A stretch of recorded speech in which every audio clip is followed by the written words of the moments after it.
Hey guys, welcome to the channel, Kathy here. For today's video, I'm going to share with you some do's and don'ts for TOEFL tests.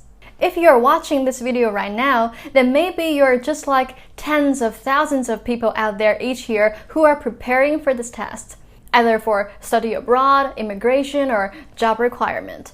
And we know that this thing could be expensive, and you certainly don't want to take it multiple times. So, here are some tips and tricks for you to get this TOEFL thing done right the first time. So, TOEFL do's and don'ts, let's get started.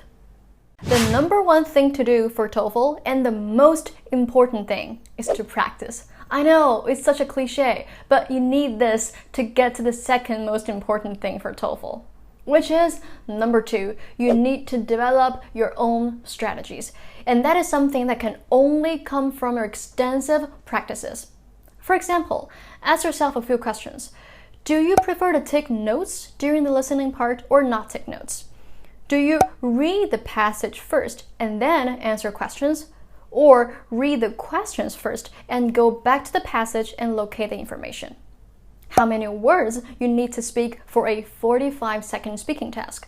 And how long does it take you to plan and write out your whole essay with a minute or two spared for checking? If you know yourself really well and have done your proper practice, you will have those answers in your mind. But if you don't, then my friend, it's time to go back to the sample tests and get to work. Number three, stay focused and follow your own pace. I know there might be 10, 20, or even 40 people in your test room on the day, and everybody's typing and speaking at the same time.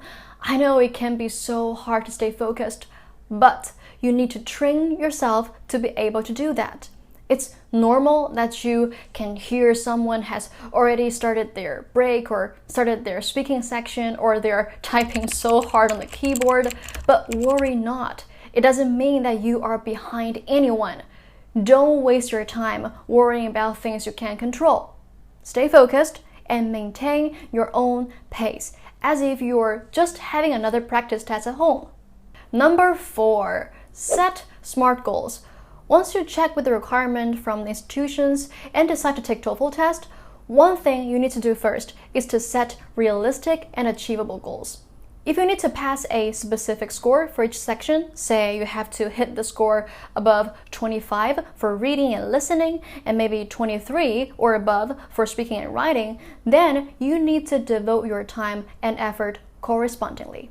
Or if you only need to have an overall score threshold to pass, then you can strengthen the parts that you can do very, very well and maybe compensate those that you are struggling with. So, don't stress too much about getting every part perfect. Now, on to the don'ts for TOEFL. The number one thing to not do is to not drink too much water before the test. You should know by now that this test normally lasts about 3 hours. Even with a 10-minute break between your listening and your speaking section, having that thought of, I need to use the bathroom right now on the back of your mind is the last thing you want to happen on the test day. Number two, do not register for 2 or more exams at one time. I know it may sound strange to some people, like why would you register multiple tests, but some might actually do it with an expectation that if they don't do well this time, they can always go for the next. And if you always have that kind of thought in your mind, you are not likely to do well because you will always be thinking about a second chance. Number three, do not be afraid to speak aloud to the mic. Like I said earlier, you are sitting in a classroom with 40 or so students. Most likely, nobody knows nobody in that room. Even if they hear you speaking, they won't have the time to listen to you or mock you anyway. The test center staff, don't even worry about that either. They have seen enough students not to judge you.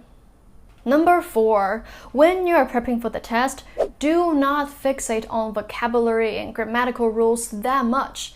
Maybe it works for your other tests at school, but TOEFL assesses your overall command of the language instead of just the correct use of grammar and words. Sometimes, some minor errors don't really affect the results that much. Number 5, Do not lose motivation during the tests. Maybe you didn't understand a particular part from the listening clip, or you were not sure whether you got the question right.